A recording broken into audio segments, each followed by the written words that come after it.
Welcome back to Art Appreciation, everybody. So, continuing with our discussion of Asian artwork, we are going to pick up this time with China, and then we're going to get into Japan toward the end. Now, once again, it's important to note that we can't get to everything, but we are going to try to show a kind of variety of different things that happen. It's also important to note that.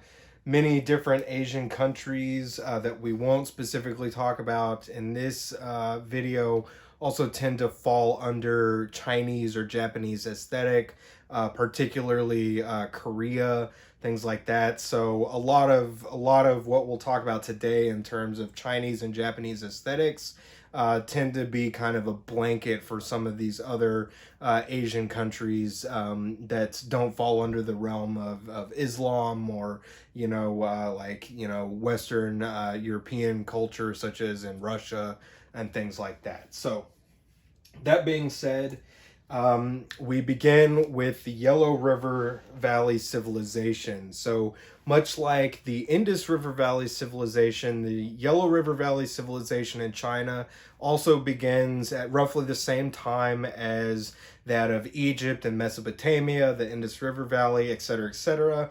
They're developing all of the same ideas, all of the same technologies at about the same time. However, like the Indus River Valley civilization, the artwork from the Yellow River Valley civilization is very rare.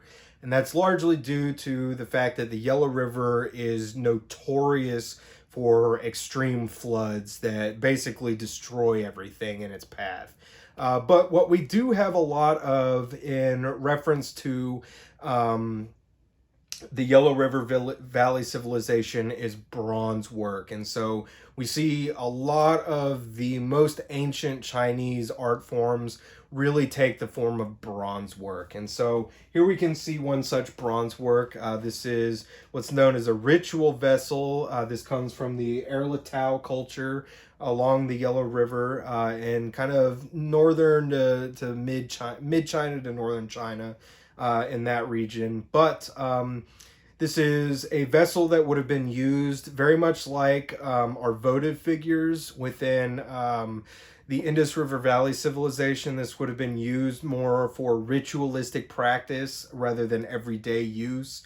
So this would have been used to contain ritualistic beverages, most specifically wine that would be offered up to the kind of deities and whatnot. We might also use hallucinogenic beverages within this in a kind of shamanistic, proto-religious type of setting. So before the advent of Buddhism or other indigenous Chinese religions, and whatnot. But once again, this is a very common form. It's a very exaggerated kind of form. We can see the handle here that we would use to hold the drinking spout or pouring spout there, and et cetera, et cetera. But just a very kind of common form of early Chinese bronze work. There is a lot of pottery. We saw some of that earlier on, but once again, the pottery tends to be fairly rare, fairly fragmentary, but we do see a lot of this bronze work that survives. But here we can see another example of a Chinese ritual bronze, kind of ware. And this is what's known as a ding or a ritual cauldron. This would have been used for similar votive type of practices. So we might place within this sacrificial offerings. We might burn incense in this, all kinds of things like that. But within this particular one, we also see an aesthetic that begins to emerge that will permeate a lot of other Chinese, kind of decorative art forms as the centuries go on. And that's what's known as the Tao Tai mask. And we can see it represented here in the center, and we'll see a kind of detail here. So a Tao Tai mask, for our purposes, is a kind of composite monster with wings, claws, and horns that represents one of the four evil creatures of the world. And so it's an interesting aspect that, these Tao Tai masks are very common in this ritual where given that they are meant to represent these kind of evil creatures in Chinese mythology. But it's thought that this is perhaps a way to, appease those, so as to offer protection from them, hence the ritual kind of quality of this. But if we look at this, we can see this is very heavily stylized. But if we can see the eyes of the creature here. We can see this kind of stylized mustache, or, kind of flare coming off of the creature's nose. We can also see its claws represented here and its arms. And we can even see these horns, which also begin to harken this idea of wings as well. So these Tao Tai creatures are kind of like griffins or whatever in European culture. It's this kind of composite monster made up of a variety of animal parts and things like that. But this is a very, very common form of representation in many of these early bronze ritualistic vessels.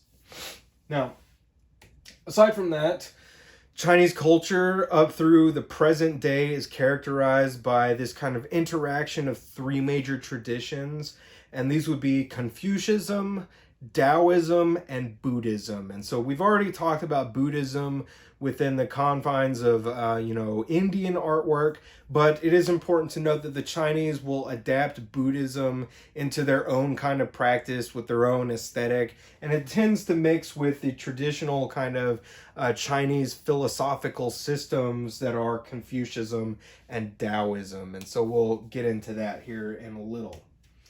So Confucianism, if we're unfamiliar, is a moral and ethical system developed by Confucius, or Kung Fu Zi, or as he was known in life, that sought to regulate harmony between the physical and spiritual worlds through mental tranquility that would allow oneness of self and therefore mastery of the self and the world through rigid tradition and social ordering. So it gets really, really complicated. Confucianism is kind of a quasi-religion in China even today, although it's more of a philosophical practice than anything else. But Confucianism really dictates a lot of what happens in Chinese artwork from its inception even into the modern day. And this ordering, or this very rigid tradition and social ordering, is the major aspect of this, in particular tradition.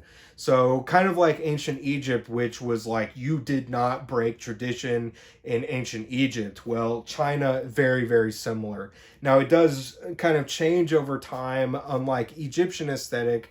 However, it does so much kind of slowly and more cautiously and everything like that. But we'll see examples of that as we go.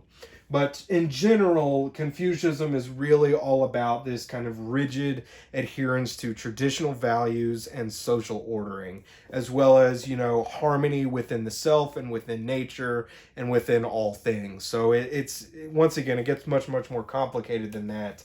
But it's the kind of major starting point for Chinese philosophical thought, as well as religious thought and all of these kinds of things. Now, it's also very important to note that China has not always been the unified nation that we know of it being today. In fact, for much of its history, it was very kind of tumultuous in that we would have a variety of small kingdoms that were all kind of warring against one another. They might be unified into one or two or three kingdoms that were still kind of, warring, but they might be at peace for a while. Then it would all kind of collapse. And then it's just this kind of, nature of we have some stability, then the government gets corrupt, then there's a civil war, then everything collapses, and it's just this kind of cycle over and over again. So a lot of Chinese history is very, very tumultuous, but it's out of one such tumultuous time that the kind of nation of China that we know of today is born, and that's the Warring State period. So this is a period of time where there are 7 major states that are all vying against one another, and they are the kingdoms of Qin, Chu, Han, Wei, Zhao, Yan, and Qi. And so eventually, though, the kingdom of Qin out here on the west will eventually conquer the other six warring states and create the first unified Chinese empire. And it's in fact the kingdom of Qin that gives the name China to this land. But this is all done by one particular individual, and that is a man named Qin Shi Huang. And so here we can see a depiction of Qin Shi Huang. He was the king of Qin and the first emperor of a unified China. So he actually is the individual who brings the six warring states under his heel.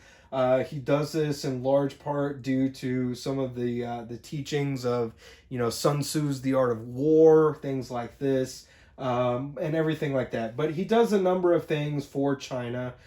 He not only unifies it into one single land, he also unifies the monetary system. He unifies the written language. If you ever saw the Jet Li movie Hero, that is loosely based on this figure, Qin Shi Huang. But very interesting figure.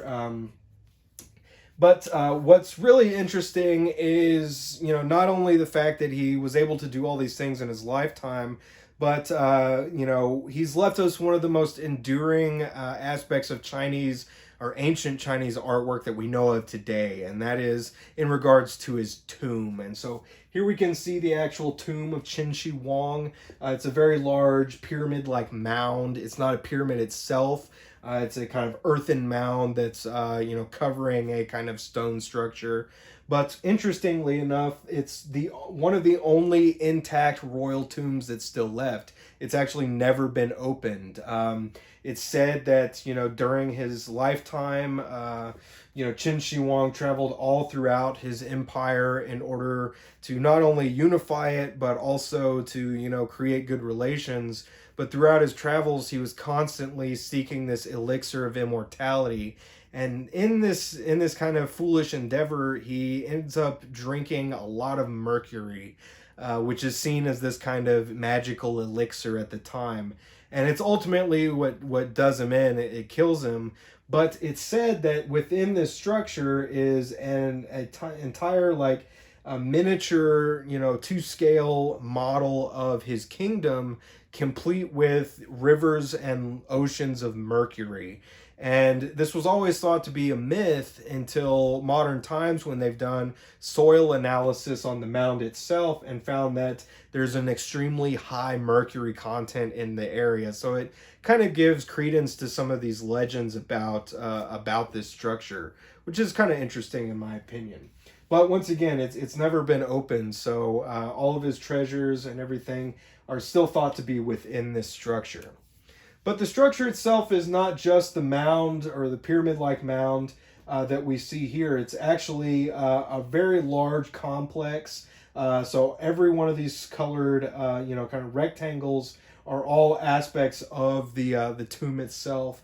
But in some of these pits were discovered one of the greatest archaeological discoveries of the 20th century. And in fact, they were discovered quite by accident by a farmer plowing in his field.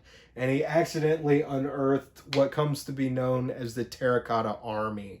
And this is one of the greatest kind of artistic projects that's ever been made. And what we see here is a full-scale army of life-size figures that are all fully equipped for battle. And they were all created and intentionally buried to protect not only the emperor's tomb, but also to accompany the emperor into the afterlife. Now, this is an interesting find because it kind of replaces the earlier practice of honorific suicide or sacrifice. So prior to this, during the Warring States period and even further back, it was very common that when a Chinese ruler died, he would have his entire retinue, so all of his wives, his servants, his, kind of bodyguard, would all be killed and buried with them. And so this practice of creating terracotta or clay effigies is meant to, kind of replace this rather barbaric practice. But what's interesting about this is, once again, this is a full-scale army of thousands of these figures. Every one of these figures is life-size, and not two of them are the same. Every single one of these figures is a unique individual. And we'll see a picture of that here in a second. But it represents everything that we would need in an army. It's not just swordsmen or spearmen, it's archers, charioteers, generals, medics, supply people, all kinds of things, horses. I'm sure we can maybe see some horses back here. But it's literally everything he would have needed. But if we look up close, we can see that not two of these are the same. Even if their armor might be similar, many of the armor of the figures are going to be the same. So, like all of the archers have the same uniform, but their faces and hairstyles are distinct. And so it's thought that his personal bodyguard might have even sat for individual portraits of these. And it's known based on modern recreations of these that it would take about 3 months to make one of these figures, just one alone. So it's estimated that, it probably took upwards of 30 years to make all of them, because it's not just the terracotta figures themselves. They were all originally painted, and they were all fully armed with real weapons that all had to be handmade for this project in particular. And we'll see some of that in a minute as well. So it's quite remarkable, just the sheer, kind of extreme feats that this went to for this particular individual.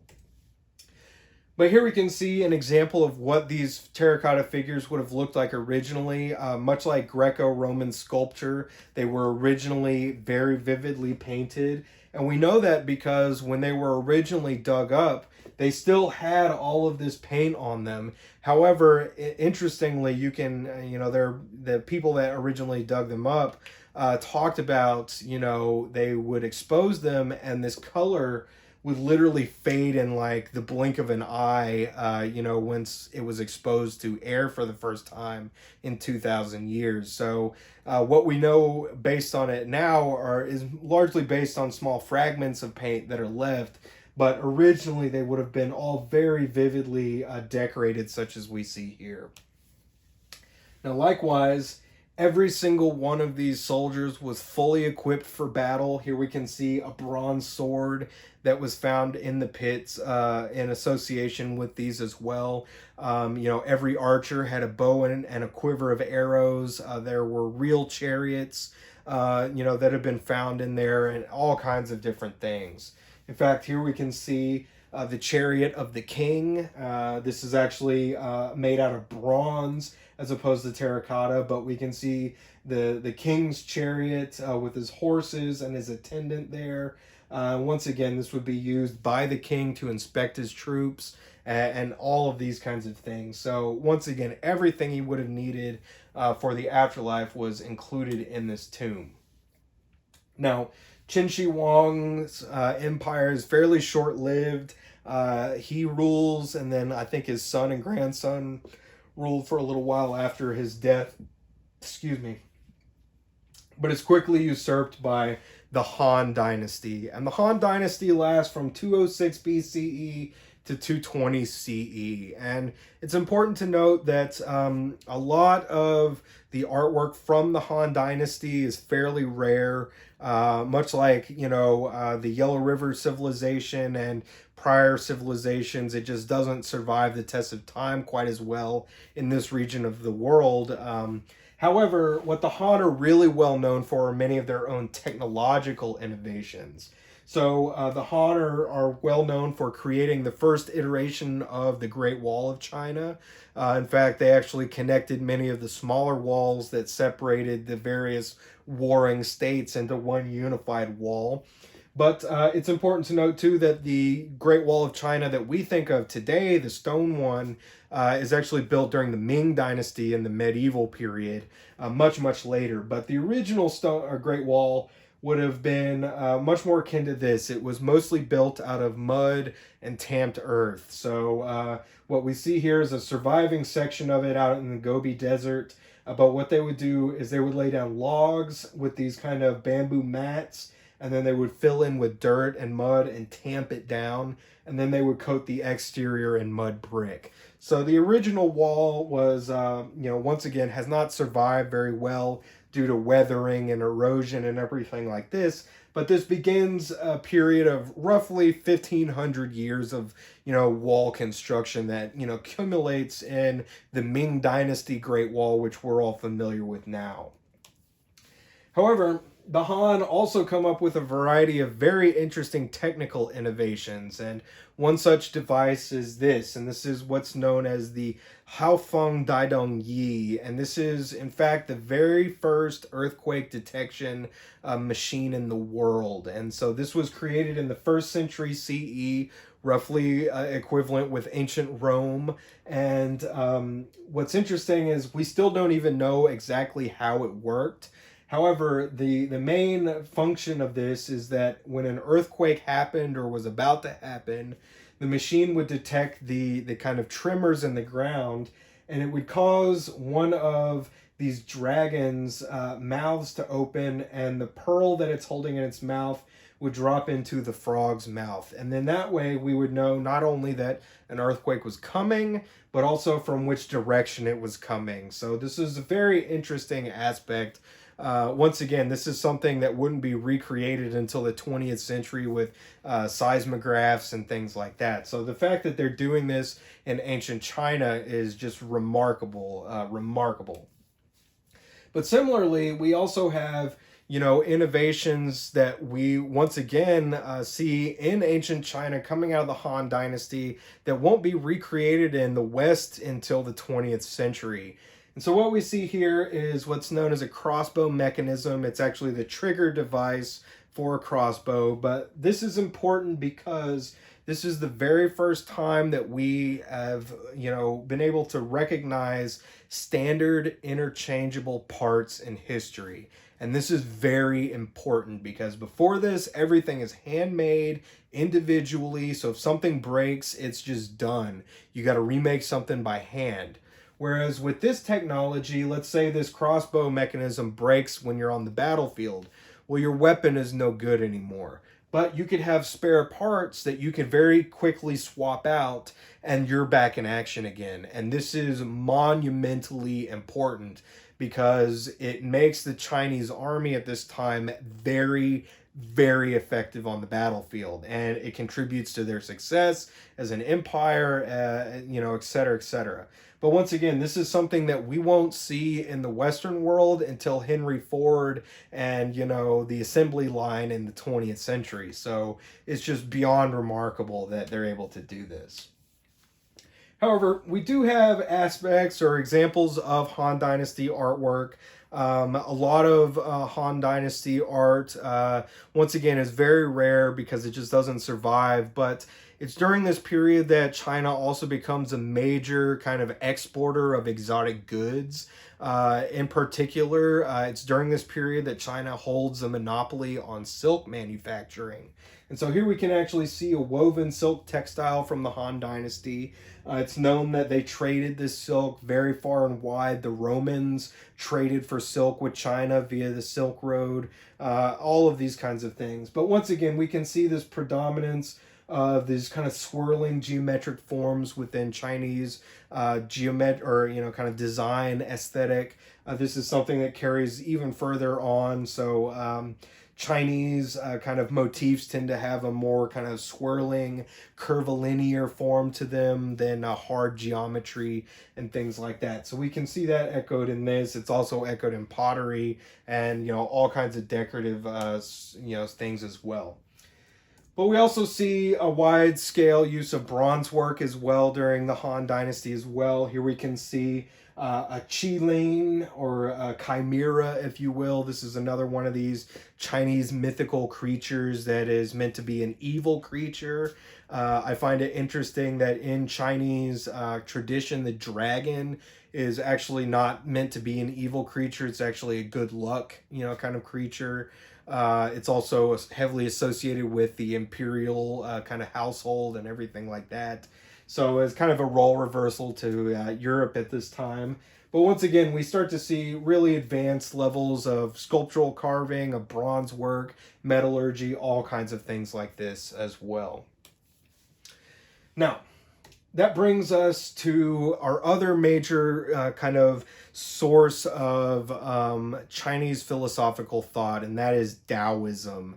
And one of the major tenets of Taoism is this idea of qi, which refers to the inner life force. And there are a variety of different kinds of qi. Everything is said to possess qi, but within Taoist, kind of ideas, controlling qi permeates a great deal of Chinese art due to Taoism. So, in this, in Taoism, the best life is one of harmony with the forces that animate all created things, or your qi. So, a large part of Taoism is trying to seek or achieve harmony between ourselves and our qi and nature, etc., etc. So harmony and this idea of the life force are very central to Taoism.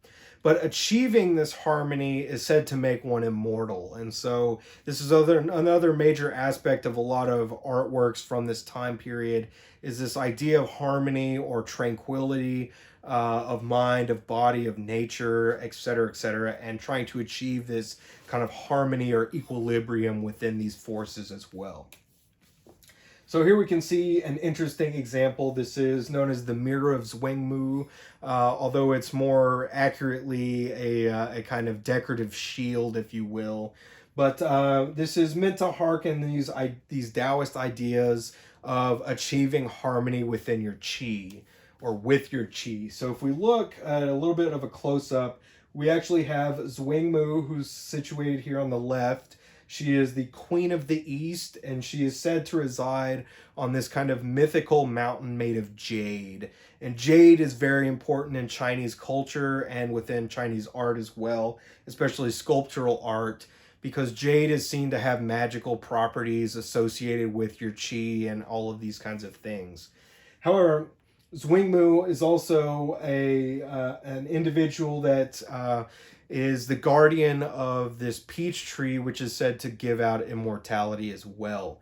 And so on the right here, we also see an Eastern king who has traveled to the West to seek an audience with Zwingli in order to achieve harmony over his qi and thus achieve immortality. And so this is kind of also harkens to this idea of proto deities as well. So Zwingli is kind of a deity from ancient China, but she gets incorporated into Buddhism, Taoism, and Confucianism as well. It gets very complicated as well.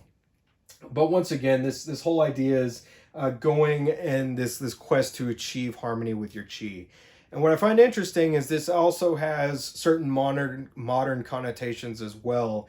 In that, in Western Europe, a lot of artwork tends to look back to ancient Greece and Rome. Well, a lot of artwork in Asia also looks back to more ancient forms. And so, in particular, if you guys are familiar with the show Dragon Ball Z or the anime or manga, this has major connotations to this type of artwork as well, because the original Dragon Ball manga was originally based on a Chinese novel known as Journey to the West, which was written in the Ming Dynasty, but it harkens to these Taoist ideas of traveling to this mythical realm in the West to achieve harmony over your qi and gain immortality and all of these kinds of things. So we could actually view this kind of artwork as the harbinger of this more modern kind of anime and manga. Although it's departed quite a bit from the original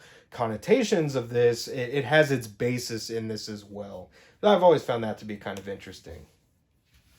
Now, aside from the Han Dynasty, we get into one of the other more prevalent, kind of political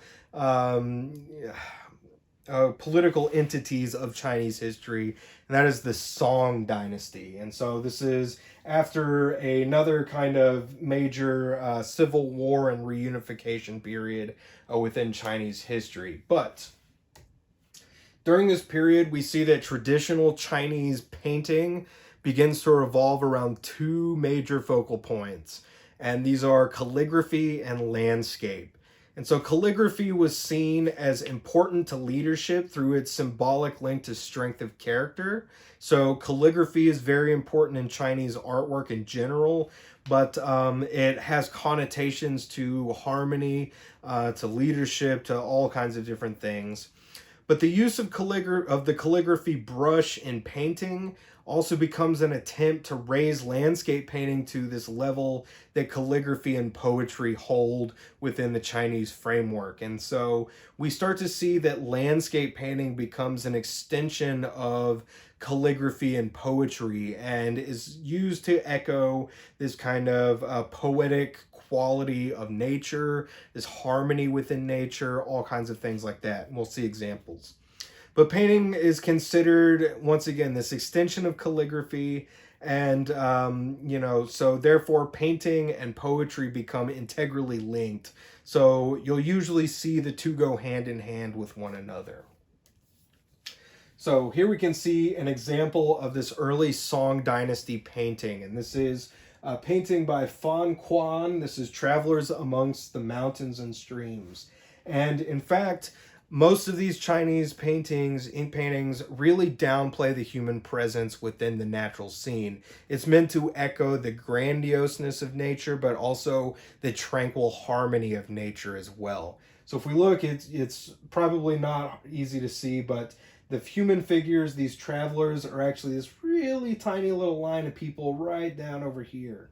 But the landscape is really what the main focus of this is. And what's interesting is that we're really playing up this poetic quality of the natural landscape within this ink and ink wash painting. So we can see that the kind of neutral space of the silk that this is painted on is actually being used to echo that idea of steam coming off of our waterfall coming down through the mountain here. And so it creates this kind of tranquil atmospheric kind of condition. And so this is something that will be echoed into almost all other, Chinese painting styles. And it becomes more exaggerated over time, and we'll see examples of that as well.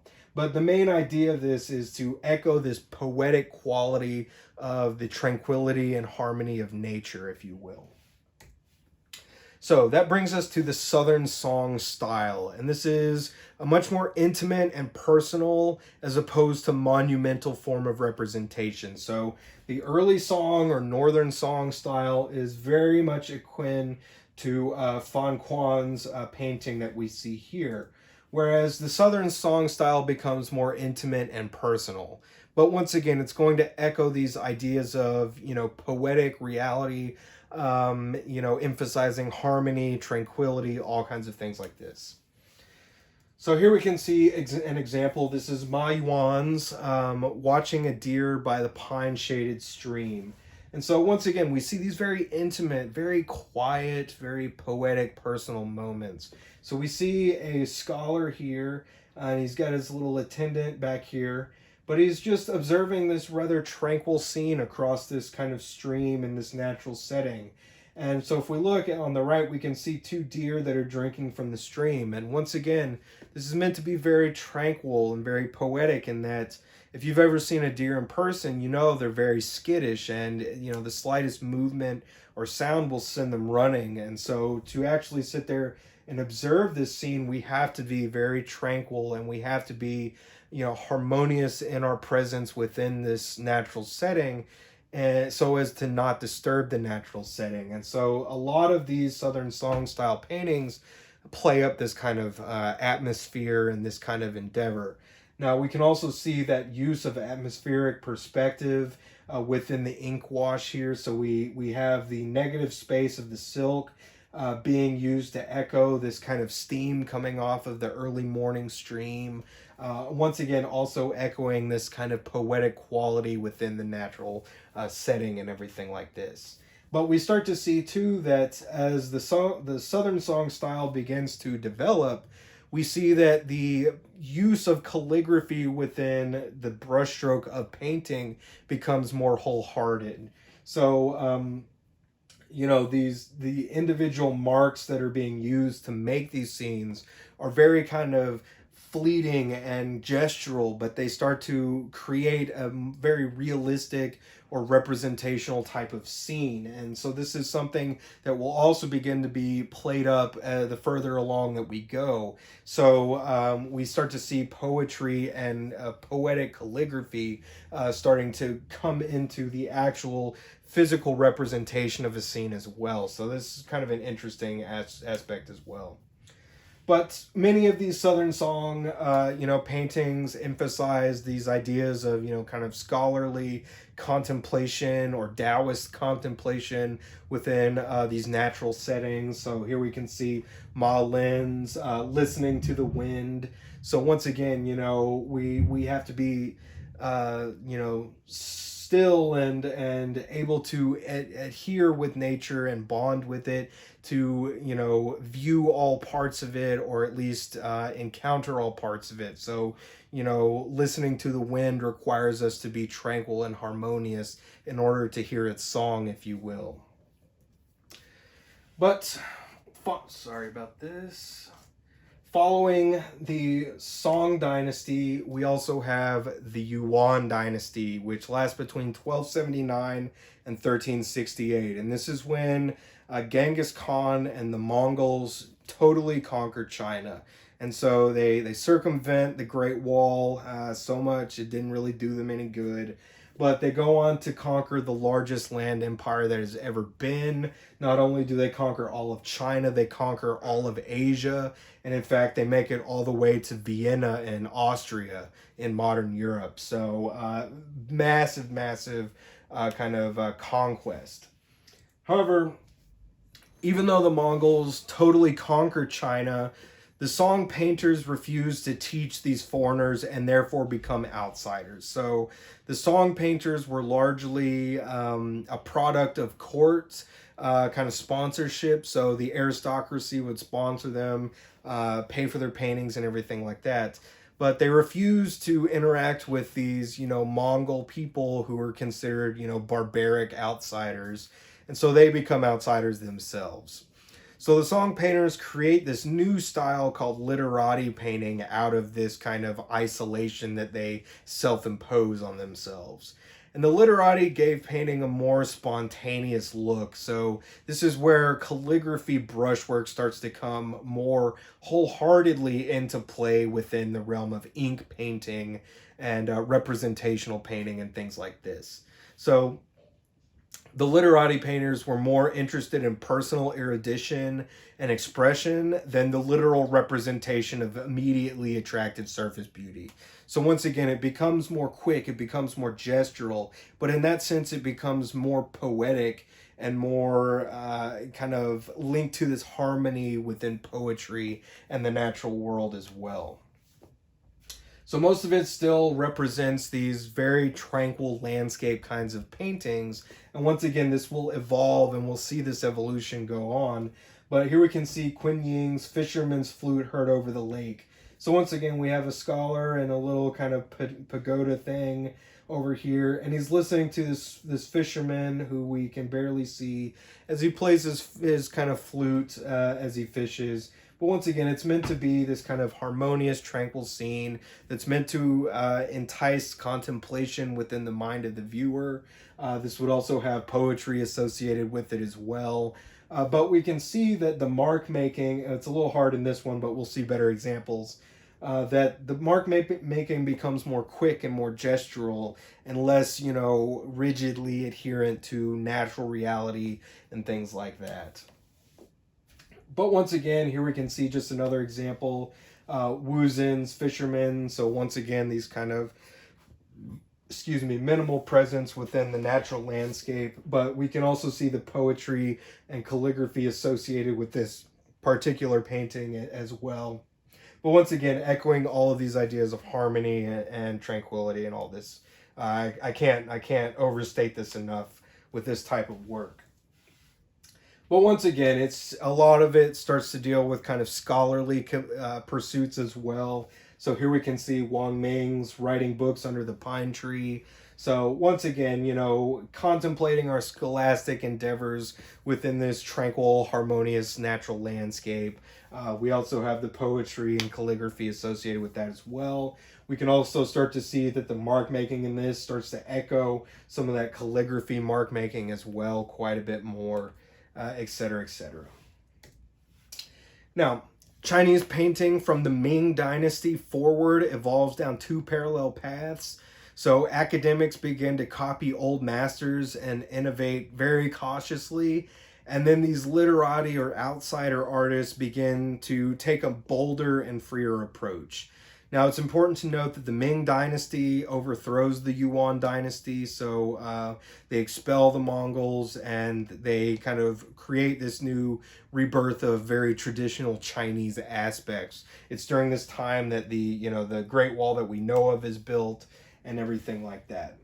But in terms of this ink painting, we have a few people such as Bada Shenren. And Bada Shenren is a Ming Dynasty descendant. He descended from the Ming Dynasty royalty. However, he was living at the beginning of the Qing Dynasty, which comes later. And the Qing, which were Manchu from Manchuria or northern China, were also considered to be foreigners by the predominant, Han ethnic group. And so there's a lot of persecution that happens during the Qing Dynasty against people in order to create adherence and loyalty to the emperor. So if you've ever seen, kung fu movies where like all the men have the front half of their head shaved and they have the long ponytail, that was actually the hairstyle of the Qing or Manchu royalty. And it was made law that every Chinese man had to wear that hairstyle in order to show loyalty to the Qing dynasty government. So if you've ever wondered what that was, that's what it is. But the Qing dynasty lasted from 1644 to 1912. It was the last imperial dynasty of China. But this kind of, in the beginning they begin to persecute a lot of these previous Ming officials, of which Bada Shenren is one. So he begins to live this very reclusive lifestyle, taking refuge in a monastery, and toward the end of his life he feigned madness to avoid persecution. But what he comes up with is probably one of the most endearing, ink painting forms, which really predominates most modern Chinese and Japanese ink painting in particular. This also has a lot of connotations to things like feng shui, and which also ties into Buddhism, Confucianism, and Taoism as well, and everything like this. But here we can see Bada Shinren's cicada on a banana leaf. And so this is indicative of this literati style of painting in its most logical extreme, if you will. And so what we see here is an art form in which our brushstroke within the painting really heavily mimics the calligraphy brushstroke. And so it's meant to represent a lot of very accurate information in a very simple gestural mark, almost like with the flick of a wrist. So if we see this form actually echoes a lot of his calligraphy that we see on the side there as well. But what's interesting about this, it might seem very simple to us, but in order to render something this masterful and this descriptive, yet this simple, requires a whole different level of mastery. It's almost like the Rene Magritte drawing that we saw earlier on, in which he describes the simple line drawing as taking him 40 years to distill. So it's not that this isn't simple, but it takes a whole different level of mastery in order to kind of echo these things in such a simple yet descriptive manner. But once again, this is an art form that will really echo into modern Chinese ink painting, modern Japanese ink painting, etc., etc. So very, very influential. But here we can see just another example of Bada Shinren's work. This is two birds But we can see that once again, this is meant to echo the calligraphy form, but in a very poetic kind of way. So we see this echoing in the tree branch here, as well as the calligraphy that he uses on the side, which is also hearkening to the kind of poetic tranquility of the scene through actual poetry as well. But we can also see that his birds are actually made of just a couple of ink splotches, really. But once again, to create something so simple yet so descriptive is just a whole nother level of mastery and everything like that. Now, we're going to jump back just a little bit to the Ming Dynasty. Even though Bada Shinran is largely working at the beginning of the Qing Dynasty, we do need to mention the Ming just a little bit. So here we can see the Ming Dynasty at its kind of extent compared to modern China. But the Ming Dynasty, once again, in association with ink painting and sculpture and all these things, they also do a number of large-scale building works. It's during the Ming Dynasty that the Great Wall that we know of today, or that we're more familiar with today, is actually constructed as a kind of response to overthrowing these Mongol invaders and everything like that. But it's also during the Ming Dynasty that the imperial palace in Beijing, known as the Forbidden City, is constructed. This is a massive palace complex. It's called the Forbidden City because there was only one man who was allowed to live there, and that was the emperor himself. Every other man that lived within the walls of the palace was a eunuch. So they had their, genitalia removed so that they couldn't compete with the emperor in terms of, siring offspring with, his concubines and the empress and, what have you. But once again, it's another major cultural landmark within China. This is also used during the Qing Dynasty as well. What we're looking at here is the Hall of Supreme Harmony. This is the kind of main inner sanctum of the court. So the emperor would actually sit within this building and conduct court on a daily basis. So this is where he would issue forth laws and, all of these kinds of things. But once again, this structure is largely built between the 14 and 1500s. So much later, Disney's Mulan kind of inaccurately represents this in a much more ancient kind of context. But that's aside from the fact. But another aspect that the Ming Dynasty is really, really well known for is its porcelain. And like silk, for many, many centuries, China had the monopoly on porcelain production. And so porcelain is really distinctive, especially early on, because it's very white once it's fired, but there's only one glaze color that can withstand the high temperatures needed in order to bake porcelain, and that is this blue glaze. So Chinese porcelain has this very distinctive blue and white kind of look to it. But here we can see two examples, and we see dragons in this sense. These are porcelain is also seen to have magical properties similar to jade. If you strike porcelain, it rings. And so the Chinese believed it to contain music, which is kind of interesting. But these would have almost always been associated with aristocratic lifestyle. These would have been made by a craftsman who worked for the emperor himself. These in particular would have been gifts probably for lesser nobility. We know that predominantly because we see the dragon here, which is a symbol of good luck, but the dragon in this sense has 3 claws. And so a dragon with 3 claws is a dragon that anybody could kind of possess, if you will. However, if you ever see a Chinese dragon with 5 claws, that is a dragon that is reserved specifically for the emperor himself. Only the emperor could wear emblems of a 5-clawed dragon. Only he could have things with 5-clawed dragons depicted on them, etc., etc. But the dragon, once again, is a major good luck form within Chinese aesthetic. Bats are also a major good luck form in these kinds of representations as well.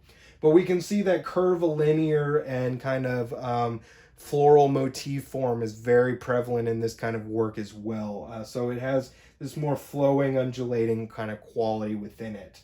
But we can see that echoed in a lot of this nice decorative elements in the back.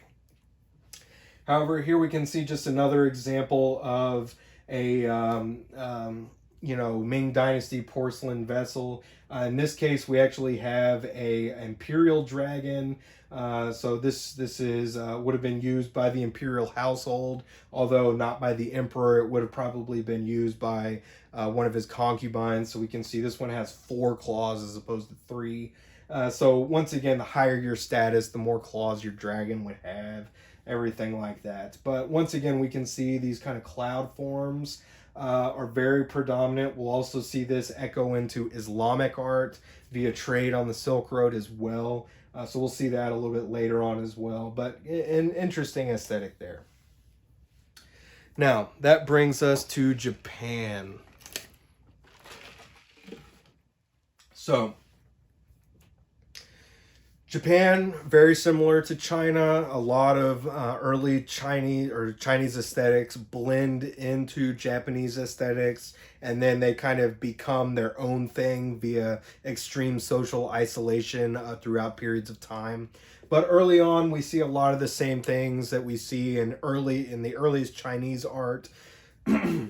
So in this sense, we have another terracotta jar, but we have those swirling, geometric forms in this as well. So once again, this is borrowing quite heavily from mainland China, where most of the Japanese would have originally come from. So once again, it just kind of echoes, and then it evolves into its own distinctive iconography and everything like that. But once again, the Japanese also show a great deal of, various kinds of artwork, not only terracotta and ceramic ware, metallurgy, printmaking, all kinds of stuff like that. So here we can see another very early, Japanese kind of votive figure. This is a dogu effigy. So this would have also been used for honorific purposes. So we would use this in a kind of quasi-shamanistic religious-like practice. This also begins to hearken into this idea of Shintoism, or Japan's native religion, in which all things are meant to have a kind of life force or a spirit energy within them. So this would be a figure that would be meant to, contain this kind of spirit energy and be used in a kind of honorific or sacrificial type of use, something like that. So, Japanese history itself is marked by periods of very intense nationalism and periods of eager borrowing from foreign influences. So, sometimes they're looking to outside influences like China or, Korea or other places. And then other times they're very much like, we're going to isolate ourselves and do our own thing. So, it kind of varies across history. But one of the major aspects of Japanese artwork, especially earlier on, is what's known as Shinto. And Shinto is the indigenous religion of Japan, which combines both natural and ancestor worship.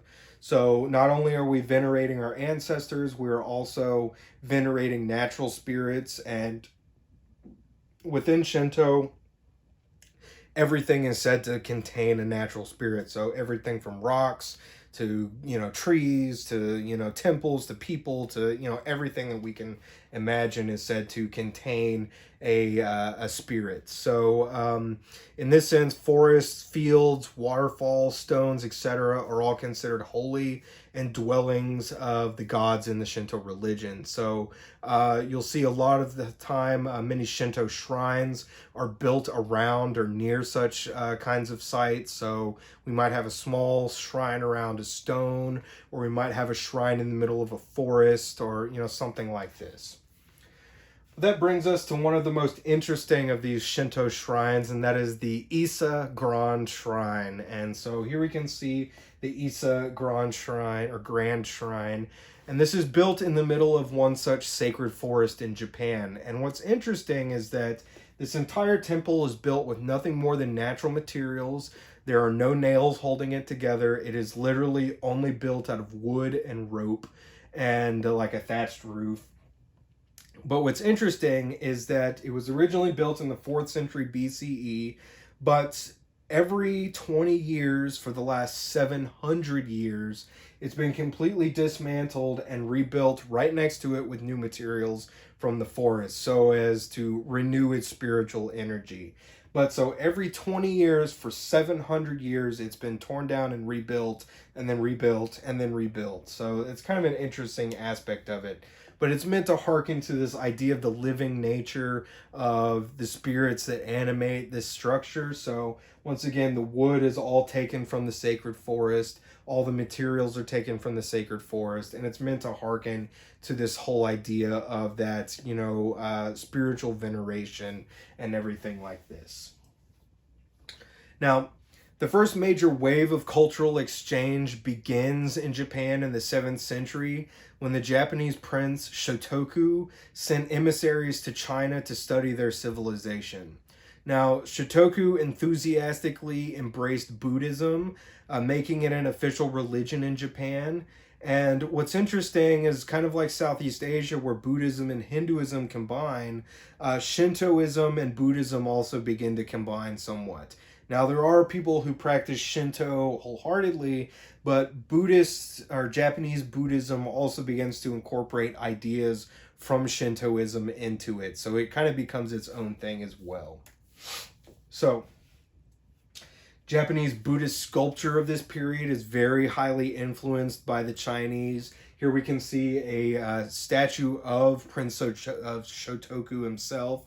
But what's interesting is that this Japanese prince has actually had himself depicted as a Chinese Buddhist monk. And there are a few ways that we can know that.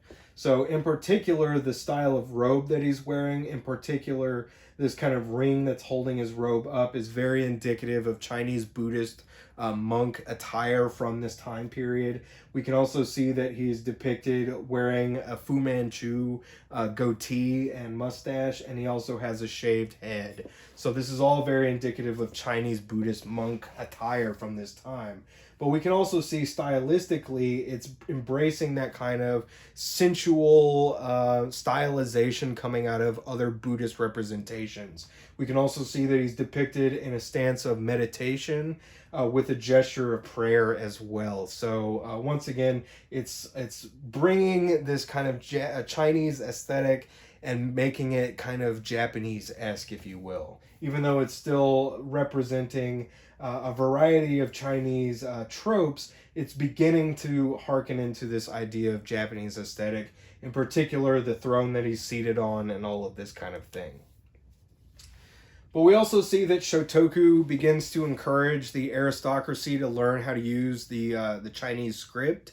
And so he begins to transform the original, Japanese hieroglyphic, written language into this kind of amalgam with Chinese, script to create what becomes modern day kanji and everything like that. So we can see the original archaic form, how it was then added or kind of Chinese, kind of influenced, and then the modern version of that as well. Where it becomes even more, kind of related to the Chinese script in general.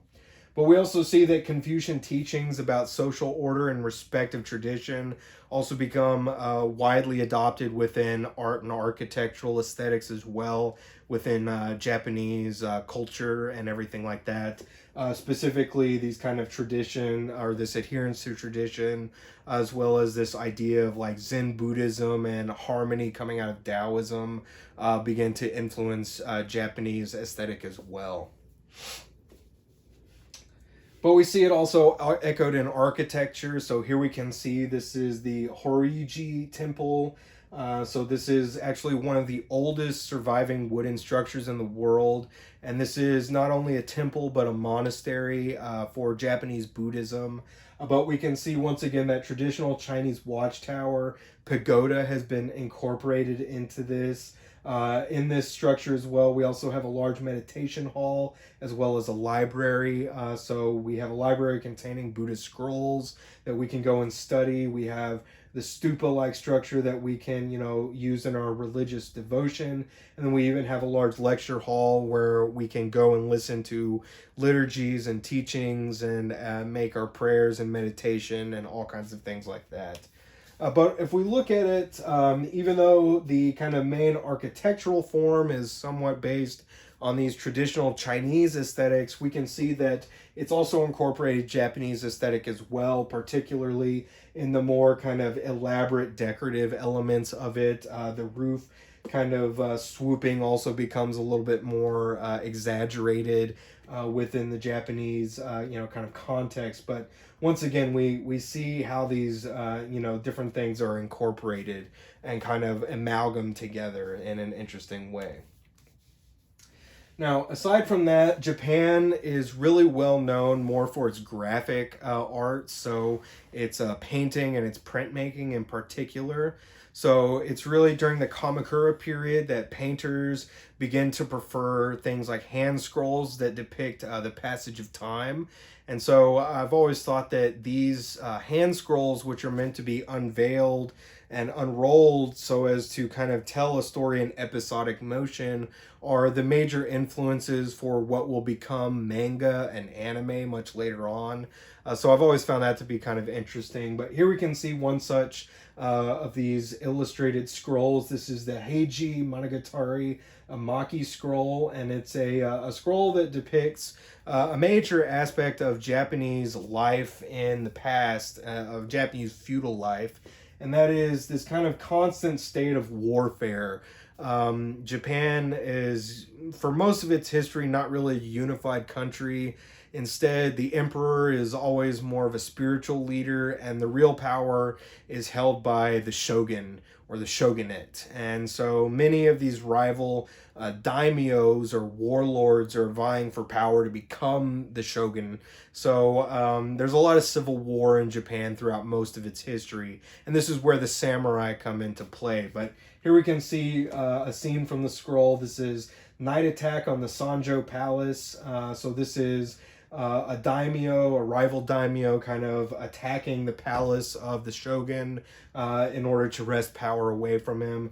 But we would be, meant to view this. So we see the calligraphy, which tells us the story, but we would be meant to view this as, viewing from right to left as we unrolled it as, passages within the story that tell different episodes from the overall story. So it almost becomes like, kind of little episodes or vignettes within the painted scroll. So, but we could be, meant to view them as a kind of, in an order, if you will. So, once again, I think this is kind of one of the major influences on what becomes manga much, much later on. But aside from these scroll paintings, we also see a wide variety of screen painting in Japanese aesthetic as well. A lot of the kind of screen painting and ink painting as well harkens to these ideas of Zen Buddhism, coming out of that kind of Chinese literati painting style, where we're looking more at the harmony and tranquility in nature, all of these kinds of things. Once again, hearkening to Shinto as well, this idea that these natural forms are all dwelling places of the divine and the spiritual, kind of aspects of the world and all kinds of things like that. So here we can see a nice depiction of a cypress tree, but in this sense, we also have a large use of gold leaf as well. So it takes on a little bit different connotation than like Chinese screen painting, which is very much like it's ink painting. It's all done in just ink, and it's usually black and white. Whereas in Japan, we get more things like gold leaf and color and all kinds of things like that. So once again, they take these kind of Chinese aesthetics and roll with them to create their own, kind of unique things. But we also see some interesting, aspects. So here we can see the wind and thunder god. So this is also hearkening to this idea of not only Shintoism, but also bridging into Buddhism. So the two kind of crossing each other. So we have the wind and thunder gods, which are depicted here as kind of demonic-like figures, even though they aren't meant to be demons necessarily, but they're more tumultuous kinds of figures, so they have a little bit more ferocious look to them. But we can see that they're painted on top of this, very elaborate gold leaf background and everything like that. Now, Zen Buddhism comes to Japan in the 13th century, so the 1200s. But Zen teaches that through meditation, one might gain awareness of the equanimity, which gives insight into one's true nature or the emptiness that is inherent in existence, thus opening the door to enlightenment. So, once again, Zen really plays up this idea of tranquility and being at one with yourself, as well as, elimination of desire and everything like that. But Zen begins to influence Japanese aesthetic approaches in not only poetry, but calligraphy, painting, gardening, floral arrangements, landscape, architecture, everything. Zen, even though it originates in China, really takes off in Japan and becomes a major aspect of Japanese artwork in general. But here we can see an example of a China or a Japanese ink painting that's hearkening to this idea of Zen Buddhism, but also being born out of this kind of influence of those, Southern song literati style painters coming out of China. So here we can see Sesshuyu Toyo's Hobuku Sunai, or the broken ink landscape. And once again, this is very heavily tied to the poetic quality of the calligraphy brushstroke within poetry. So this is meant to echo that idea of poetry, very much like Chinese ink painting. But we can also see that this is a scene made up of very, very sparse, very simple mark making. And once again, to do something so simple yet so descriptive is a whole different level of mastery that takes on a whole different kind of connotation. So if we look at this landscape, we get the sense of like a little tree on a little, kind of rock formation or land formation around the edge of a stream, and we see this kind of mountain in the background. But we can also see that the empty space of the paper used here is very much part of the overall composition, because it creates this atmospheric effect. And once again, it's meant to echo this idea of like steam rising off the water in the early morning, this very tranquil, kind of time period. But once again, we see the scene so descriptively made through very simple kind of flicks of the ink brush and everything like that. But once again, this is something that's harkened in a lot of different Japanese painting aesthetic. Here we can see a pine tree scene on a silk screen, this time without the gold leaf, but once again echoing that idea of that kind of mist coming through the trees, using that kind of negative space within the composition to echo those ideas of harmony and poetic qualities of nature and everything like that. But once again, just another example. Here we see Tanyu's landscape, but we see this kind of flowing stream with cherry blossoms. And once again, everything about this is meant to hearken these, poetic qualities of nature, harmonious, tranquil qualities of nature, etc., etc., etc. Now, aside from painting, Japanese art is probably most well known for its printmaking. And so, in the mid 17th century, woodcuts had developed to meet the demands for pictures by an emerging middle class. So, these Japanese prints or woodcuts, or yukoi, which we talked about a little earlier on, become very popular. And it's not just for, the aristocracy who are largely commissioning ink paintings and screen paintings and things like that, but they become available to a much wider audience of lower class Japanese people, and therefore become much more widely distributed. And so they're very, very popular.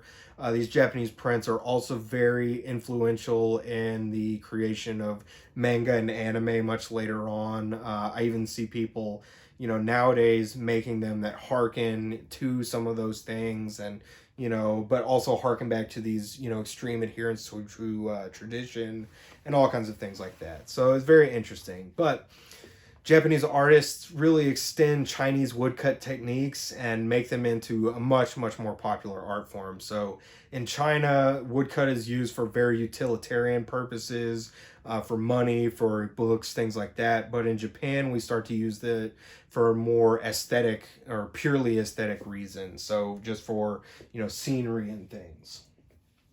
So this plays out in yukoi, which literally means pictures of the floating world, and they tend to depict scenes from everyday life.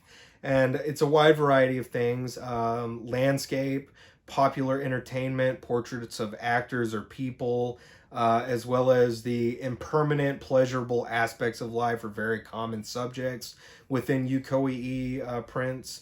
So, it's just kind of, everyday stuff, the fleeting attributes of life, if you will. So we'll see some more examples here. So here we see Kitagawa Utamaro's reflecting beauty. So we see a woman, kind of checking her elaborate hairstyle in the mirror there. But once again, this idea of beauty, beauty is a fleeting endeavor or aspect of life. Obviously, we're beautiful in youth, and then as we age, it tends to fade and everything like that. So once again, harkens to this kind of immaterial, kind of being or aspect within life and the world and things like that. But we also have things that represent popular kind of, culture of the time. So we have here a geisha and her servant. And contrary to popular belief, geisha women were not prostitutes. This is something that largely comes about after World War II. But they were a major aspect of court entertainment at this time. So geisha women were very skilled in not only serving tea, but they were skilled at playing instruments, at telling jokes, at holding conversations. And so they just generally offered, general entertainment. We could think of them being somewhat like a court gesture in, medieval Europe, however, not in the same kind of connotation, But once again, here we can see the geisha herself in her very richly adorned robes, and her attendant here, who is a geisha in training, is carrying her instrument. I forget the name of this instrument, but it's a kind of 2 to 3 stringed violin-esque instrument that would be played with a bow in the lap. And so, she would go and play music, sing songs, things like that. But once again, this was a major aspect of Japanese court life for many, many centuries as well. But we also have these yukoi, prints that represent just everyday kind of enjoyment. So here we see a woman drinking wine. She's eating some crab. Who doesn't like to have a good time, drink some wine, all that fun stuff. So once again, all of these different kind of aspects of everyday life, of pleasurable aspects of life, things like that are very, very common representations. Here we can see another major aspect of this Yukoi style. Here we see this is Tashui Sarkau's, the actor Oniji Otani III. So Oniji Otani, who we see here, was a major kabuki actor in the 1700s. Kabuki theater being one of the major popular forms of entertainment at the time. So he was like a play actor or stage actor, if you will. But these types of representations in this, I don't know the specific character that he's playing in this, but this would have been a form of souvenir that if we went to see this particular actor, we could take home as a souvenir that we saw his performance and everything like that. But some of them also show aspects of mythological subjects. This also harkens into many of these ideas of plays and literature. So here we can see Kaneyoshi's scene from the Sukoden, which is a major mythological kind of book that's dealing with not only samurais but mythical demons and all kinds of stuff like that. So here we see our main hero, battling this large snake demon and things like this. So very, very common scenes as well from mythology, literature, stuff like that. But we also see just everyday scenes. Here we can see this is Hiroshige's Sonojuku, or the 53 stations of the Tokaido. So this is 53 prints that were made about everyday life in a specific region of Japan. But I like this one because we see, guys that were working out in the field are trying to run home to get out of the rainstorm and things like that. But once again, it's just fleeting, kind of everyday moments, things that are not usually represented in the artwork of, Europe and other places. So it's kind of interesting in that respect. And it gives us an insight into what life was like in Japan at this time, et cetera, et cetera. But we also see some interesting ones that start to come into play. We also see some of these Yokoi prints are split up into kind of three panels, such as we see here. But here we can see Chikanobu's Mirror of the Japanese Nobility. And interestingly, we see the Japanese Emperor Meiji, and he's depicted here with his son, the Crown Prince, and his wife, the Empress. However, they're depicted in Western European, kind of clothing, military clothing, and then this would be like a very prominent like French or English dress style at that time.